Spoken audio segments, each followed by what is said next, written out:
Et tout n'était que symbolique. C'est quoi pendant ce moment, les personnes du village, les mamans du village, pouvaient apporter l'arbre en paix. Parce qu'on appelle l'arbre Fokonla, l'arbre en paix. C'était ça son nom. Quoique les gens appellent ça aujourd'hui l'arbre de paix. Ils apportaient l'arbre en paix. Ils disaient que ton foyer soit toujours en paix comme cet arbre. En saison sèche, c'est toujours vert. En saison pluvieuse, c'est toujours verte. Quel était le cas? C'était un moment où tout le village bénissait le prolongement et le envoyait comme en mission. Va fonder notre village de l'autre côté. C'était pas un moment où on dépouillait nos enfants, on les ridiculisait, on les envoyait à la famille. Au bon après le mariage, même le tapioca, il n'y a pas.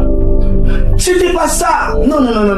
C'était pas le moment où on devait organiser des fêtes terribles au point où, à la fin, c'est un peu comme le funérage. Après le funérage, ça fait la rage. On a tellement prêté l'argent, ou fini, on envoie tout l'enfant à l'école. Et lorsque tout cela était fait, le papa prenait la cola ou du vin pour certains tribus et les parents étaient déclarés. Il y avait alliance, il y avait bénédiction. La cérémonie de mariage, c'était une cérémonie de bénédiction. Ce n'est même pas une cérémonie d'alliance, c'était une cérémonie de bénédiction qui consistait à puiser dans la joie de son âme pour apporter à l'enfant ce qu'on ne peut pas apporter matériellement.